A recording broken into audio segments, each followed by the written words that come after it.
Well, welcome back to the Rhema Bible Church North here in Randburg in Johannesburg. And I can certainly tell you the auditorium is packed to capacity as thousands of mourners have arrived to pay their last respects to Pastor Ray McCauley. This is, of course, where the final funeral service will be taking place. Well, very early this morning, some senior pastors had made their way to the mortuary. You would see on our screen the packed auditorium here at the Randburg Rhema Bible Church North. Of course, that's the location of it here in Johannesburg. And so many mourners have come out to speak about the man that they came to know, that stood behind that pulpit for so many years, went on to inspire millions of people, not just in South Africa and the rest of the continent, but also around the world. And from the many tributes that we've heard of Pastor Ray McCauley, we've heard about the man that he was behind the pulpit, but also how he basically strived to ensure that South Africa was moving in the right direction, making sure that the church was involved in some of the social needs of the country. That is the man that has been described since news of his passing had come to light. So earlier this morning, as I indicated, some senior pastors had made their way to the mortuary to fetch his remains and make their way to the family home.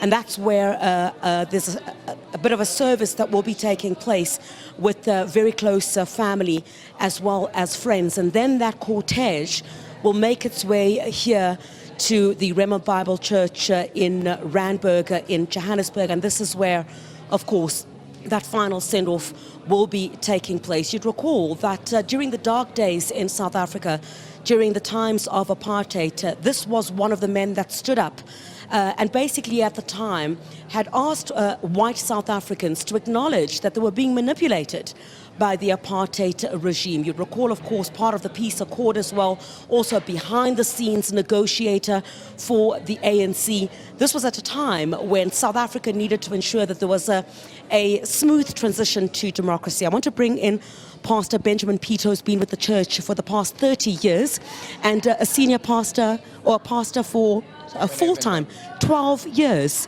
What was it like working alongside Pastor Ray McCauley? Good morning, Chriselda, and good morning to your viewers. What an amazing man, a man of the people. I walked into this church at the age of 13, and when I looked at Pastor Ray McCauley bringing the word of God with simplicity, with love, I never looked back. And I stayed in this church for 30 years, until 2 years ago when I left to go and plant another Rhema family church that is called Open Heaven Bible Church. But for the last 30 years, I was serving here under Pastor Ray McCauley. What are some of the key issues that you will take from his leadership? He was not just a pastor, but he was very concerned about societal issues. He was very drawn towards the most vulnerable, the destitute, the poorest of the poor.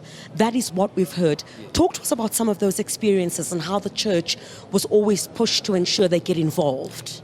His love for the marginalized, his love for the poor, his love to see the poor in our country changing, living a better life was amazing. But what was so important in Pastor Ray's life, what you see on the pulpit, is what you could see on his daily life. He was really a general of faith, a man that myself as a young man I could look up to, and today I'm preaching the word of God because I learned it from such a general as he is. And I mean, you know, some would be critical to say that the church shouldn't get involved in politics. But Pastor Ray was a man who spoke truth to power. If he saw something was not right, he would engage whoever was in power at the time, whoever sat, even presidents. He would want an audience with presidents to try and establish what it is that is going wrong. That was the man that he was. I guess that's why we also saw quite a number of political party leaders from across the board share their condolences. Yes, one of the pillars of Rhema under Pastor Ray was to be socially relevant. Right. The church, we cannot stay in our corner and not seeing what is happening to society. That's why he was a man who could speak to anybody, because he loved the people so much. In order for our society to completely change, the church needs to play his role. That's why our pastor, Pastor Ray McCauley, could go out there and to speak to the leaders because he wanted change in our country.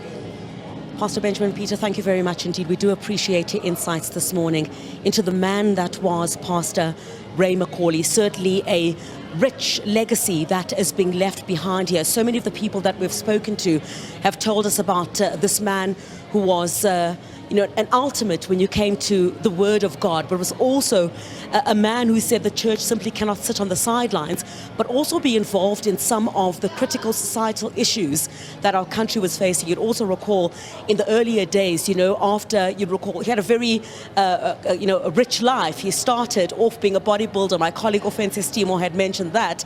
And when he started with the Word of God, he was visiting drug rehabilitation centers, trying to change the lives of young people, trying to inspire a better future for South Africa. And that is the man certainly who's going to be celebrated once more on the podium today at Rhema Bible Church North in Randburg here in Johannesburg.